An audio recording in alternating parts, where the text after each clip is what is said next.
Do you love TV shows? We do too. Hello everyone, I'm Jeff. And I'm Anna, and we're the hosts of We Judge a Show by Its Pilot, a podcast hosted by us, a married couple with an endless love for TV. Whether you're searching for a new favorite series or ready to revisit an old classic, we're here to guide you through an infinite world of TV shows. Each episode, we watch and discuss the pilot for shows while also sharing personal stories that parallel the storyline. So if you're tired of endlessly scrolling and not sure what to watch next, tune in and let us do the searching for you. We Judge a Show by Its Pilot. New episodes every Tuesday and Friday, wherever you get your podcasts. Your new favorite show is just one click away. Hello everyone, welcome back to our pod. Hi. I have kind of a question for you. I'm scared. It's I don't always say you that. always say that. I know. Well, it's a variation of a question that I'm going to ask you after the episode and series information, but it was the memory that inspired the question in the first place. Have you ever walked into a job and at like a new job, it's like your first day, and you have like started working there right in the middle of like a bunch of drama happening? Like you're like walking in and there's just a whole bunch of going on, and you don't maybe not know, or maybe you're just like kind of being filled in throughout your first day of what's going on. Oh, I'm trying to think. Like, do you mean like the drama going on with the co-employees? Yes. Maybe not so much, except for like when I worked at Maison Blanche, which was the department store when I was in law school. Obviously, I came on as the new person. I started as seasonal help. And so there were a lot of people that already knew each other and were working there. So I do remember there was a chick, her name was Joyce, in my department. Uh-huh. She was like the lifer. She had worked for like Godshaw's, which then turned into Maison Blanche. Right. And then I think she eventually went and worked at Lord & Taylor when Maison Blanche closed. So she was like a department store person. Gotcha. But I just remember her giving me the lowdown on everyone. Uh-huh. Not necessarily like, you know, if people were fighting and stuff, but like the hot goss of like, oh, maybe like no one likes her, or she's a bitch in the cosmetics department, and or go to him in the shoe department because, you know, he likes the commissions, he'll treat you special, or, you know, whatever. Yeah. Or these people are dating, or these people broke up, so, you know, you will never see them talking, you know, kind of scoop like that, but not like there wasn't a lot of drama that you could initially see because we were all in different departments. Gotcha. So, except if we went to go have a meal in the employee lounge. What about you? Well, I worked in the restaurant industry, so it's a little different. Yeah, so you're right with everyone. So when I started working at, I won't say the name of the restaurant, I won't give out names, obviously, but when I started working at one particular restaurant as a server, back in my server days, the girl that was training me, okay, let me see if I can remember this correctly. This is a web of people that are involved. A petri dish of... Yes. So the girl that was training me had just come out that she was dating one of the other servers, one of the guys. And it turned out that, okay, so she started dating this one guy, and then he had been dating a girl that was a hostess. They had been dating for a long time, and she was in a relationship with one of the cooks, and they had been in a relationship for a really long time. And apparently it had all come out that the girl that was training me and the guy that she was now dating had started hooking up while they were in these relationships.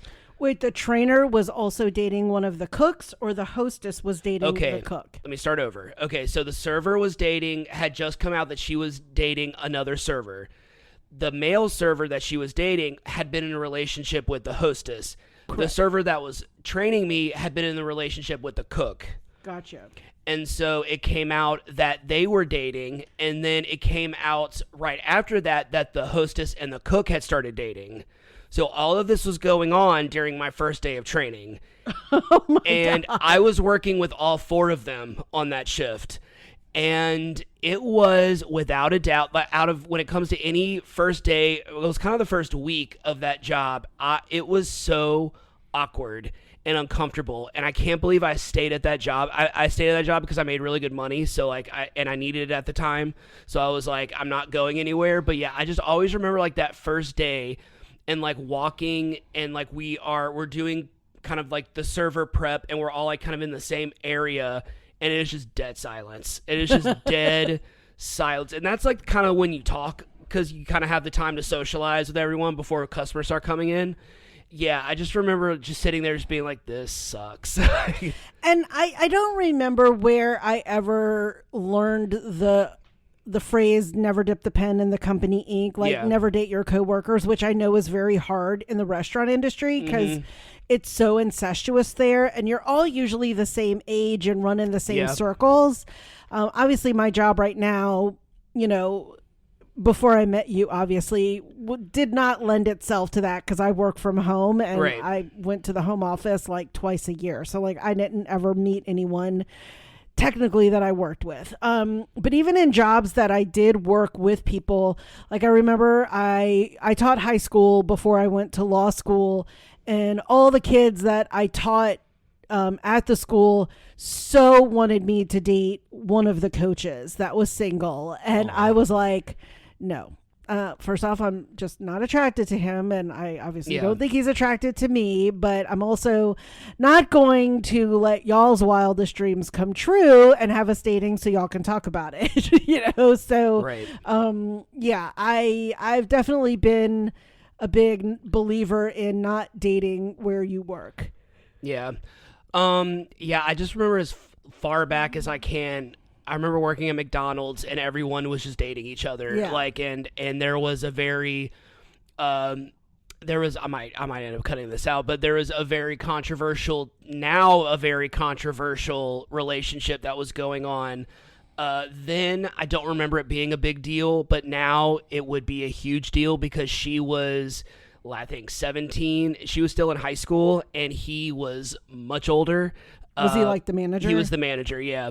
And their relation, and people just talked about it like it was nothing, but today I don't think it would be the same at all. Well, I really, and I don't know how it was when you were working. I do know of the story that you got in trouble for being late, but something happened and your mom called. Oh, But I'm going to tell that story a little later for another show. But back then, like, my mom wasn't involved in my work. Yeah. Like, she was like, she knew my schedule, so she knew when I had to be there and when I was done.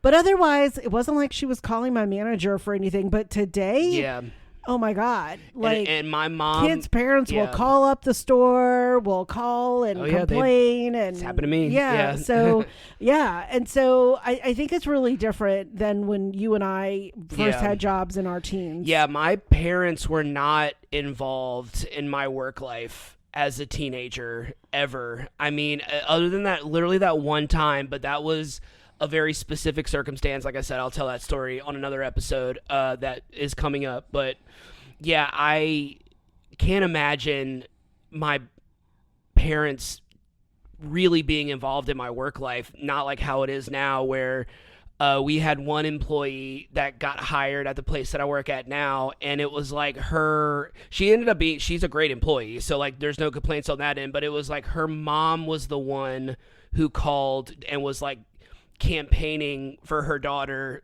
We need people. There's no campaigning necessary. Like, she's hired. She's a great employee. So like there's nothing wrong with her, but it was just a very unique approach and something that I've never experienced just because that's just not how it was. Like when I got hired at McDonald's, because I was grounded at the time and I did not have access to my car because I was grounded, and in order to kind of butter up my parents a little bit into kind of giving me my car back, I rode my bike to McDonald's and filled out an application and then turned it in and then got hired that day. And so I could be like, I got a job. And because they had been kind of like, if you want your car, you have to get a job. They were kind of saying stuff like that, and which I totally agree with, and for gas money. And so, I came home and I was like, I got a job at McDonald's. So like, okay, well, you can use your car go to work. Just to go to work and just to drive to school. I'm like, yes, that's all I needed. Yeah, I do think though that's all I did. If my mom had suspected I was dating a 30-year-old when I was 17, there would have been problems. Right. Like, so that's what I wonder. Yeah, so I don't know anything else about that story or what happened, but I don't know how old that manager was. To my 17-year-old mind, he was probably a lot younger than I realized, because I probably thought he was like 40 and he was probably like 28 or something like that. Right. My brother got married, I think it was 1984, the summer of 1984. So I was going into my sophomore year of high school. And so that summer I lived here in Baton Rouge and I took high school courses. I was a zygote. You were in the womb maybe. And I was taking high school courses at LSU and I was riding my bike on campus and I saw one of my brother's friends. Okay. And he was like, "Oh, hey, Missy," my middle name. And he was like talking to me and he's like, "Oh, well, what are you doing?" And I said, "Oh, I'm taking classes here." And he's like, "Well, what year are you?" And I was like, "Oh, I'm going to be a sophomore." Totally thinking sophomore in high school. Yeah. And it didn't register to me that he did not realize that I was around 15 at the time. And at this point, my brother was 25. So his friends were 24, 25, 26 years old. Yeah, mid-20s. Yes. So later on that week, I think that friend asked my brother if he could ask me out. Oh, and my God. My brother goes, "Dude, she's 15. And he was like, "She told me she was a sophomore." And he goes, in high school. And so my brother later told me, and I was like, oh my God. And let me tell you, I was on my bike, probably in like jean shorts and a t-shirt with my book sack with me. I will say, I've seen pictures of you. You and I were very similar in that we always looked like babies. So yes, I will also admit to this. I was very flat chested at the time. I did not develop until later in life. And boy, did you develop. Oh, stop it. So like, I just was like, okay. And I keep thinking back, maybe he thought of me as older because of the wedding, because I was in a bridesmaid's dress and had makeup on and my hair done. Yeah. But then, so he then saw me as the college sophomore girl. But my brother, I just remember him going like, "She's a sophomore in high school." Like, and he was like, "Oh my God, oh my God." So, yeah. So that was... So, I mean, girls can look older without even really trying or thinking about it. But, I mean, these days, a lot of them really work on it. I mean, but again, more power to them. If that was what makes them feel good, that's great. But anywho. Wow, we got a little sidetracked. We got a little sidetracked. That's about another question. Yeah. All right. So, welcome to our episode. We kind of went on a little we went on a little tangent. 15-minute tangent. It's all good. Sorry. Loosens us up. So we are continuing Fresh Starts and New Beginnings. I kind of forgot to say that in the Jeffersons episode. Okay. Of this, what I normally do, kind of remind everyone what the theme is. And today we are talking about a show that I didn't realize had such a cult following. Oh, yeah. When I kind of looked up into we always say the lore, but that's just in our vocabulary now. But like when I kind of looked into like the background and the impact and the legacy of this show, I did not realize that it still had such a strong following. It has an 8.4 on IMDb. This show, people really liked it. And we are talking about Northern Exposure, a show that I'm really surprised neither one of us ever watched. No, I mean, I maybe watched an episode, but I wouldn't even say enough to remember. I only knew about the beginning. I only knew about the opening credits and the moose walking around in the streets, but I didn't know the context of it. I just knew like maybe on like lists, when I would watch like lists of like countdowns of like top 10 best openings to a TV show kind of thing. Yeah. A very vague memory of it, but we're talking about Northern Exposure, and we kind got a lot to talk about, so we're going to go ahead, and we already talked a lot. So Anna's going to go ahead and give us some episode and series information. All right, Northern Exposure pilot. Northern Exposure was an American comedy drama that aired on CBS from 1990 to 1995 for 6 seasons with a total of 110 episodes. It was created by Joshua Brand and John Falsey, who also created Saint Elsewhere.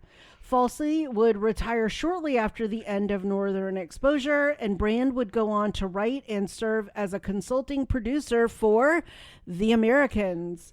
The series follows Joel Fleischman, a recent physician graduate who is obligated to practice in Anchorage, Alaska, in order to repay the state of Alaska for paying for his medical education. Much to his chagrin, he is assigned to work, though, in a much smaller and more remote town of Sicily, which is a fictional town. Yes. Although the series originally focused on Joel's fish out of water experiences in Sicily, it eventually became more of an ensemble series as the series progressed. And the show was filmed, at least the opening credits were filmed in Rosslyn, Washington, which isn't too far away from Snoqualmie, which is where they filmed Twin Peaks. Yes. All right. The series cast includes Rob Morrow as the neurotic Joel Fleischman. And boy, is he. Barry Corbin as Maurice Minifield, the unofficial mayor of Sicily who wants to turn the town into the Alaskan Riviera. Janine Turner as Maggie O'Connell, Joel's feminist landlord. John Cullum as Holling Van Coer, the owner of the Brick Bar and Restaurant. Darren E. Burrows as Ed Chigliak, a local resident and film buff. Cynthia Geary as Shelley, Holling's wife and Maurice's ex-girlfriend. Elaine Miles as Marilyn, Joel's silent yet persistent office assistant. My favorite. She was my favorite. Oh, she was the cutest. And then John Corbett, who we've talked about on this pod before as Aiden in Sex and the City. Here. And John Corbett as Chris Stevens, the DJ for the town's local radio station. The series has received critical acclaim as well as a total of 39 Emmy nominations, winning 7 of them, and is still beloved by fans today. You can currently watch the entire series on Prime Video. Yeah, it was interesting because John Corbett's only in like a little bit of this episode. He's at like the end when the whole town's at the thing, fest, at the Alaskan at the festival. Yeah, festival. And it was really interesting to see him because I saw his name in the opening credits. I'm like, oh, John Corbett, because we had literally just done and watched Sex and the City.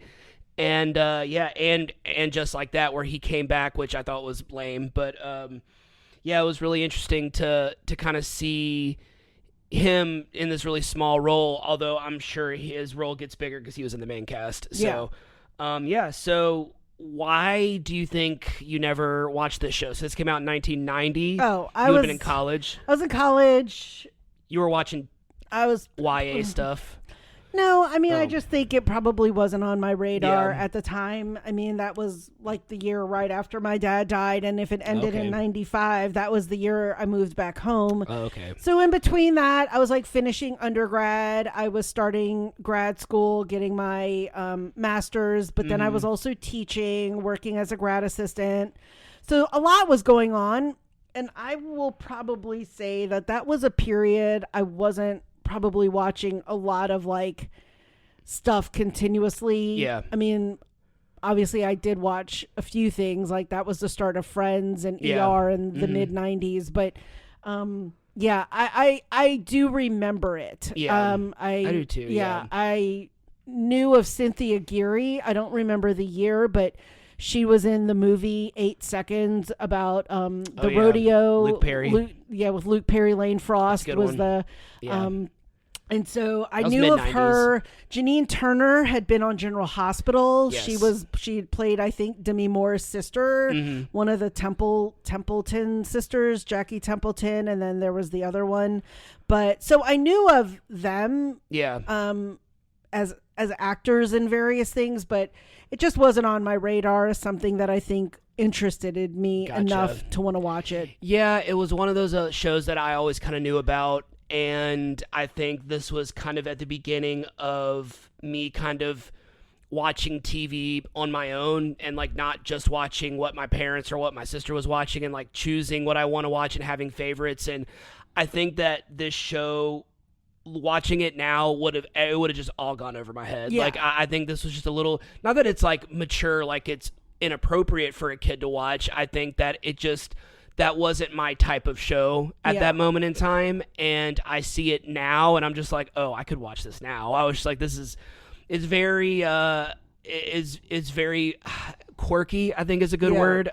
Very charming. I know that's a word I use so much. I always a little bit random. A little bit random. Wow, that's funny. I thought about that the other day. I spelled bingo because it's funny in my head.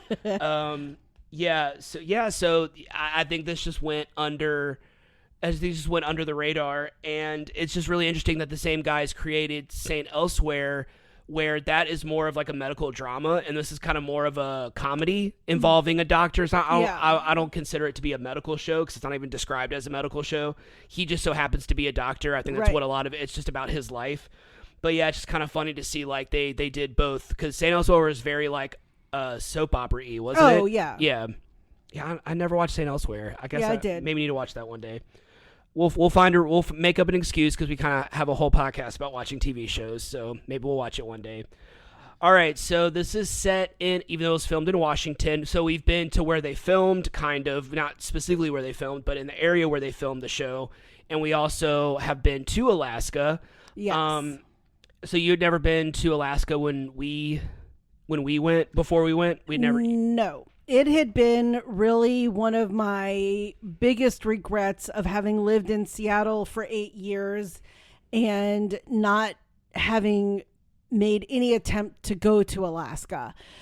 Cruising out of Seattle didn't start until after I moved. All of the main cruising that happened to Alaska was out of Vancouver until several years, like I'm going to make it up, like 2008 or 2009. Cruising out of Seattle started, and I'm like, dang, man, if it had been happening, I probably would have gone. Yeah.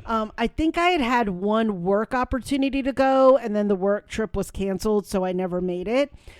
Just a bit of trivia. There is no law school in Alaska. Okay. It is the only state that does not have at least one law school. Oh, okay. I know that. And another bit of trivia. So every state has what's called the state law review, like the Louisiana law review, the Mississippi law review, Florida law review. So for the state of Alaska, Duke University in North Carolina writes the Alaska Law Review. Thought I would throw that out there just for funsies. So I had never been, and I was really glad. So how do you become a lawyer in Alaska?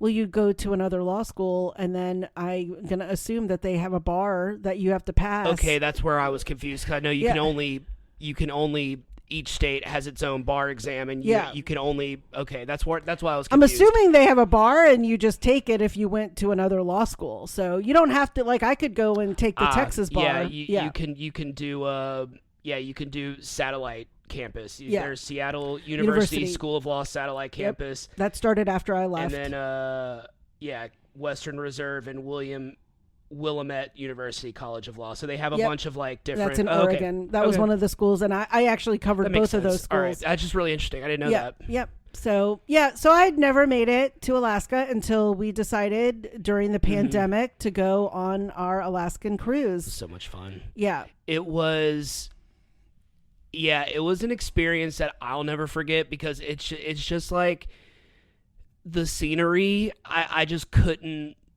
There were times where I would see certain scenery and I just like could not compute in my head. Like, it was just so beautiful, and it was just a part of the world, especially a part of our country that is just so, you just feel like you're in another universe. Like, you just feel like you're in another world. And I just remember that first morning was when the whale was by our ship, and everyone, you could see and hear everyone like on their balconies, and you got it on video, and it kind of did a little jump thing, and you hear everyone on their balconies going, oh, like kind of just flipping out. And I just remember that was like our first full day in Alaska, and we saw that, and it was just unbelievable. And then all of the places that we went to, I mean, I remember we went to Juneau. Was that the major city we were in? Yeah.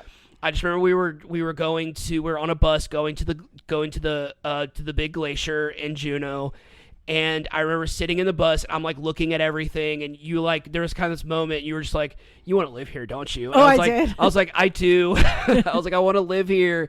I remember on the bus, he was just like, "Yeah, people only see the sun 2 or 3 days out of the month." I'm like, "That sounds like my dream." I know, mine too. You telling me it's gloomy every day? I'm just like, "Oh, it sounds amazing." Yeah, I just it is a very. It sounds very cheesy to say. It was a very magical experience. It was very like unforgettable. And I know that there are people that take Alaskan cruises, and because you're not in the Caribbean and it's not all like party on the deck. I mean, it's a very if you're a cruiser and you've never done like an Alaskan cruise, and you've only done like a Caribbean cruise, Caribbean, however you say it, and you've never done Alaskan, it is vastly different. Because it's not like party on the deck. It's not like hang by the pool. It is. No one has ever just like walking around outside. Really, it's cool. It was cool the whole time. I will say, if you are doing something on every excursion day, you are going to come back and you are going to be exhausted. I just remember like every day. I feel like I burned more calories in that trip than I did like the whole year with all the walking, and we came prepared. We had all of the right gear, and I just remember coming back every single day having so much fun, but like being exhausted and just being like, it was crazy. Like we were because like we had like early dinner, and we usually go to a show or go to the casino or just hang in the schooner bar. We did none of that. We had to like if there was something we really want to do, we had to like make ourselves get up. And I was just like, I'm wearing shorts, and it was like, I'm not dressing up. Not that we dress up, but you know what I mean? Like putting zero thought. And I'm like, I'm just putting on what I wore yesterday. I will say this is how tired we were. We didn't even use each of our 4 free drinks. Yeah. Ever. I think until the last day, and that was when we treated like Brandon, Noella, and Wes or Luis. Like you and I each like got everyone a drink. And that I think was the only day. Luis's friend, and Chelsea. Yeah. And that was like the only day we ever used all of our drink coupons. That was the first time I had an Aperol Spritz. Yeah. So it's pretty good. That trip, we came back each day and we were just exhausted, like just so tired from walking, from just it was amazing. I definitely like I was telling your mom the other day we were talking about the cruise we're going on with Maddie, and that you and I we were talking to Tommy, your cousin, and his wife Lisa, and their kids. Like we would like to do an Alaskan cruise again, maybe after Europe or something. But we would definitely do things differently. And the thing that I think I would do differently is plan to save to do the amazing excursion. Yeah. Because that was really the biggest other difference with an Alaskan cruise is every excursion was really expensive. Like there wasn't one that was under like $200. Yeah. I mean, and it's an expensive, when you're paying for 2 people, it's a lot. And the one that's amazing, and I might have to take like some sort of like pill to calm me down or something, would be like the helicopter that lands on the glacier. That'd that's awesome. Like $900 a person to do. But if I knew we were going back again, we would be saving up for that. Yeah. Like we would be like, I don't care if we don't do anything else, we're doing that. Yes. So, because we did the boat out to see the seals and otters. So we did like the out excursion. We did going to the waterfalls. I mean, if, that one wasn't too expensive. But I would want to do that glacier landing. Oh yeah, that'd be cool. Yeah. I'd love to do that. Yeah. All right. So this is parallel to the question I asked you at the beginning of the episode that got us way off topic. So kind of this whole episode is about Joel and his kind of the moment he gets to this town, he like immediately wants to quit and like immediately wants to leave. Has there ever been, I know I kind of sort of asked this, but I can kind of tweak this question. Have you ever started a job and like immediately knew you were going to quit or immediately knew that you weren't going to last there? I'm really trying to think. Or something happened that you were like, no, I'm out. I know I've had like a lot more jobs than you, so it's easier for me to tell these stories. Well, tell your story because you know a couple of them because they've happened in our duration of our relationship. Yeah. So there was one where I started working at one place. I got trained at one location. And then while I was in the middle of training at that location, they were like, they need someone at our other location. Can you go work there? And I needed a job, so I wasn't about to fight it. Yeah. And it was still in our general area, and so I train at this one location that I really liked. I liked everyone that worked there. I'm like, okay, well, if this place has the same vibe as the other place, then I should be okay. It's just like any other job I've had, because I've worked at so many restaurants. I'm just kind of like, I don't care, I'll work wherever. So I pull into the parking lot of this place, and there are kind of in the back, and there are two employees, other line cooks, I'm assuming, because they were wearing aprons, that were having an altercation outside. And I pull up right as this is happening. I'm kind of like, why? I'm like, I'm not getting out of my car right now. I was like, I'm not getting out of my car right now because they're right there. And I really hope one of those isn't the person that's training me. Oh, God. Or like kind of showing me around. Right. And as I'm like, okay, let me just get out of my car, because I was like, I'm going to be late. I was like, I need to get out of my car. So I go out of my car, and as soon as I walk out and I start walking towards them, they start swinging at each other. Oh my God. Like actually getting into a fist fight. And I remember I like stopped. I like watched them do this. And then I turned right back around, got in my car, and I went right back home. And I remember told you about it. And then the next day, I think I went back to George's. I think like I was just like, I got my job back at George's, so I was fine. But I just remember that was one of the only times where I just like immediately walked in. I was just like, nope. Other than at the theme park where I worked as a ride operator. Oh God, yeah, when you left. But I actually attempted to work that job. And then there was another time where I went in for an interview for a job, and they hadn't the restaurant wasn't open yet. So like they were like, just let us know, kind of, call, or if you see someone, kind of wave at them and let them know. So like I called, and I'm like on my phone at the front door, and I'm calling them, and as I'm calling them, like they answer the phone. And she's like, okay, I'll be out there in a second. And then as they're coming out, I hear 2 or 3 people like screaming at each other. And I was just like, okay. And then like I kind of came in, and the manager that interviewed me was like really calm and like really cool. But the entire time she's conducting this interview with me, there are 2 or 3 people back in the kitchen screaming at each other. Oh my gosh. During the entire interview. And I'm just sitting there like, I am not going to come. I was like, the entire time I'm doing the interview, I'm being normal. I'm normally asking these questions. I'm answering the questions normally, acting as if these people aren't screaming in the kitchen. But in the back of my head, I'm just like, I'm not working here. I was just like, let me get through this interview and let me get the hell out of here. So I have thought of one. Okay. So this was in college, and I know it had to be before...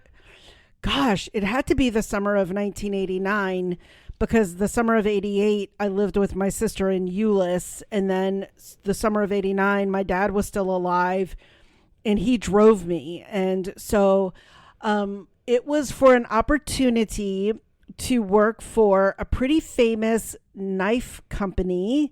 You might know what it is. Yep. And so it was like an all call, like, do you want this intern experience? Yeah. In sales and marketing. And I was at the time a journalism PR major and a minor in Spanish.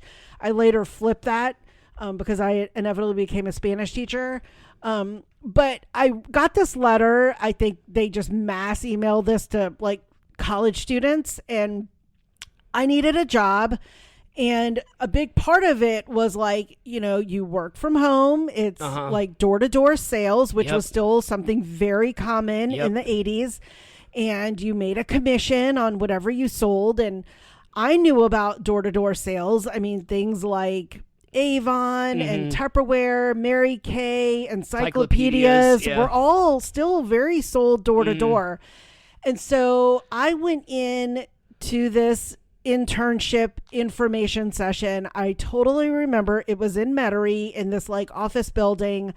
My dad drove me, and I think my mom was with him. So they were going to wait. It was supposed to be like an hour and a half or something, and I did not have a car, so they drove me. Yeah. And we go to this session, and he's talking about like aggressive sales and don't say no, and to make money you got to sell stuff, and if they buy one thing, get them to buy two things. And then I remember like learning about the commission, and again, I'm going to make it up, so anyone who works for this company, don't come at me in the comments, but the commission was very minimal for what you were selling. I'm going to make it up. It was like if you sold $100 worth of stuff, you maybe got $10. Right. And I just remember going like, so I'd have to go to like someone's house, sit there and try to convince them to buy stuff. And then if they maybe bought a $10 knife and I spent 2 hours at this place, then I'd get $1. Like, I just thought that was insane versus me actually going to a place, working and knowing I was going to make money. Now, granted, there are lots of sales jobs like within my own company right now where you can make a killing on sales. I mean, if you're like real estate, all of those are very commission based.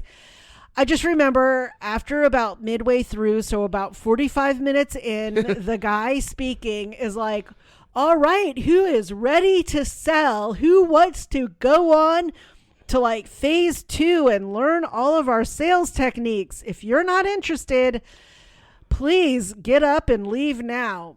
I was like the only person who got up and left. I was about to say my boo was the only one that got up and left because I would have done the same exact thing. I was just like, I could not see myself doing this. Yeah. I actually have a current friend who her daughter sold these knives until recently. My older stepbrother worked for, I'm assuming, that same company when he was in college, and it supported him throughout college. So I feel if you're good at like sales, like that was definitely, and if you were in business school or sales and marketing, it was probably what would have been something great for you. But I walked out and left, and when I told my dad what it was, because again, my parents were big believers on like, you got to work, you have to make your own money if you want extra stuff, because we can only afford to buy your clothes and pay for your tuition. But when I told them that it was going to be like door-to-door sales, my dad was like, okay, I'm glad you left. Because like I would not have wanted you going to strange people's houses, especially after we watched The Heretic a couple weeks ago. Oh my God, that movie is so good. Yeah. So like going into people's houses, like I can't imagine. It's really kind of insane when you really think about it that way. Yeah. I mean, like, and I'm sure people were not thinking of it that way when door-to-door sales started, because that's how you did it back then, 80s and before, but 90s and before. We had door-to-door salesmen when I was growing up in the 90s. So I mean, like, it's totally, I always lived in very like suburban areas, so it wasn't that common for me, but like I knew plenty of people that like had, people just show up at their house and just be like, I'm selling cosmetics, I think for my generation it was pharmaceutical stuff, so like I think it was a lot of that stuff. So so that was my one walking out. I can't think of any of my jobs. Like high school, I worked at the pizza place, so I worked there for a while. College, I worked in the dorms. I worked for the Greek store. I was a babysitter. I was a teacher. Then I worked at the department store, the law firm, and then in this job. So I haven't had a lot of like jobs that I've turned over. Definitely not as many as you have in the restaurant industry, which is pretty common. But I think if I had a job and I left it, it was, I will say 99.9% on good terms. I really can't think of a job I left on bad terms. Yeah. I can't say the same thing. All right, you ready to get into this plot summary? Yeah, let's do it. All right, I forgot to do the big print for this one, so okay. Hopefully I'll make it.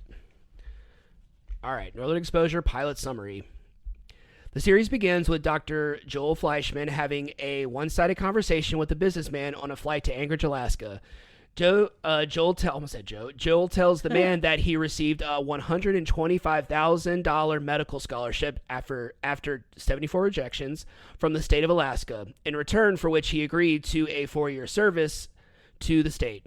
Although a native New Yorker, Joel attempts to convince the man, as well as himself, that a 4-year stay in Alaska is definitely doable. After arriving in Anchorage, Joel meets with Peter Gilliam, who informs him that overstaffing in Anchorage has made Joel expendable, and so he is assigned to work in Sicily. Joel is upset and doubtful, but reluctantly agrees because he doesn't have a choice. I mean, if someone was going to pay off all of my debt for 4 years, I wouldn't even be complaining. Like, yeah, we just celebrated our 7-year anniversary, and I was telling you, like, oh my gosh, like, it feels like it's gone by so fast. Yeah. So, like, for someone to say I'm going to wipe out $200,000 of your medical school, I'd be like, I don't care where you put me. Like, I'll do it. Yep. After a long bus ride, Joel is dropped off seemingly in the middle of nowhere. Finally, a local named Ed, who this Darren E. Burroughs, he was in Crybaby by John Waters, which is a movie that I love.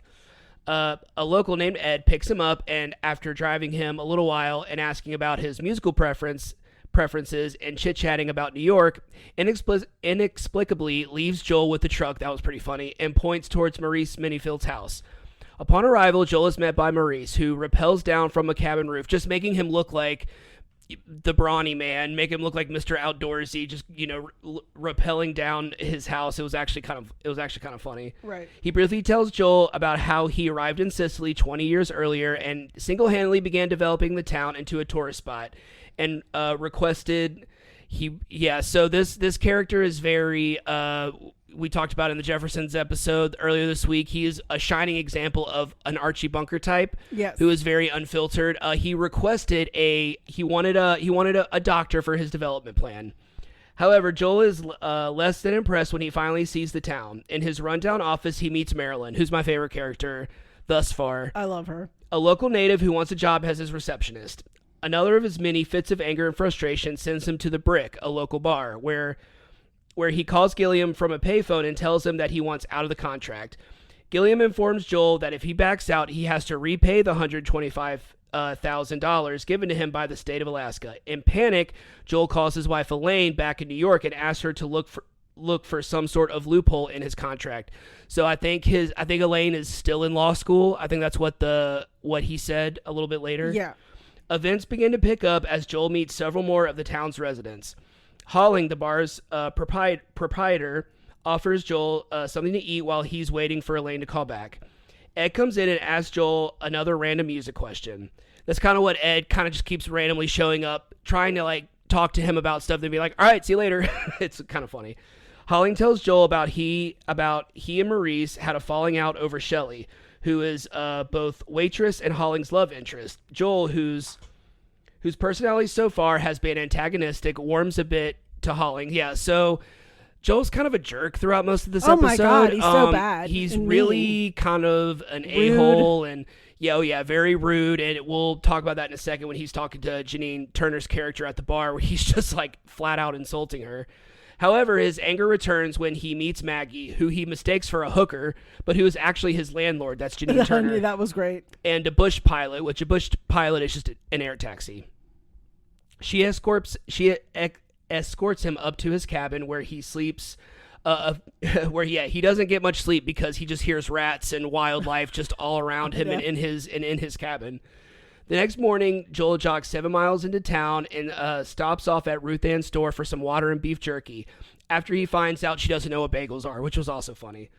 In his office, several patients are waiting, as well as Marilyn, who is acting as receptionist, despite repeated explanation that there is no job. That was my favorite part of the episode. She just keeps showing up, and he keeps being like, there's no job, and she's just like unfazed by it. Several unusual patients, including a woman who brings in her pet beaver to have his teeth checked, are followed by a man named Walter, who has been shot by his wife, Edna. So Walter is played by Art LaFleur. He has been in so many different things.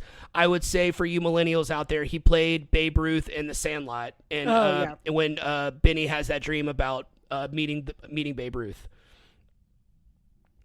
A sense of eccentricity of the townspeople is seen in this cross-section of patients.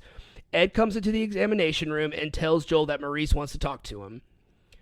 Out on Out on the lake in a rowboat, Maurice is duck hunting and gives Joel a good, solid talking to about honor, commitment, and loyalty regarding Joel's contractual obligation. Joel responds in his aggressive, egotistical New York manner, but then cowardly ducks and screams no when Maurice takes a shot at a duck just above his head, which was also any of his interactions with people. Was really funny throughout the whole episode. Later that night, Joel is talking to Maggie and the Brick about their pasts. Joel tells her about he and Elaine's relationship, and Maggie tells him about the graduate student with whom she came out to Alaska with. Joel, who has had a bit too much to drink, flirts with Maggie, but then gets a bit sick and wakes up in a bed at Maggie's cabin. Outside, he meets Rick, who is apparently Maggie's live-in boyfriend. Back at the office, Joel again finds Walter, who has now been stabbed by his wife, Edna, this time. Joel helps Walter and his wife talk out their marital problems. Later that day, Elaine calls Joel and tells him that there is no way out of his contract, and Joel finally resigns himself to his fate after one final fit of rage in his pickup truck. So yeah, Elaine also tells him that like you have to pay the $125,000 and you're gonna serve time in jail. Yeah, which he did not understand. Yeah. At the 9th annual Arrowhead County Summer Wonderland Festival, Joel gets a taste of the local culture with Ed as guide, offering him a choice of moose burger or caribou dog. Joel picks the first. Morris and Holling then rekindle their friendship, and it kind of pans out to Joel and Ed kind of walking through the festival together. And that's the end of the episode. So the show's really cute. I would keep watching it. Yeah. Honestly. Yeah, it was good. I mean, I was laughing. I could also, as a former law student with student debt, I was sitting here the whole time going, oh my God, you would not hear me complain at all. Yeah, if someone said I had to move to North Dakota to like pay off my law school debt for 4 years and practice or work somewhere, I'd be like, all right, give me an apartment. Yeah. Tell me where there's a good apartment to live in. Give me a parka. Yeah. All right, you think that about wraps up this one? I think it does. All right. That wraps up this episode of We Judge a Show by its Pilot. Thanks for tuning in. If you haven't already, go ahead and follow us on whichever platform you're listening to this podcast on. That way you'll be notified every time we publish a new episode. You can follow us on Instagram at We Judge Pilot Pod. We're also on Facebook. You can leave us a comment, suggest a show for us to watch, or leave some emojis in the comments. What you got for me? I got a few for northern exposure. The moose, the mountains. Gotta have the moose. Snow, the doctor, the knife, blood, the brick for the bar, that's good. the beer, music for the music festival and for being the DJ, the bus, the truck, the house, the bagel, the phone. They show a payphone, a landline, all of the good ones. Oh yeah, so Joel's like sitting waiting by the payphone at the bar, and I'm just like, wow, I forgot about all that. The beaver, the duck, the boat, and the burger, and the hot dog. Aw. All right, well, we are going to head out now, but we'll talk to you soon. Thanks for listening.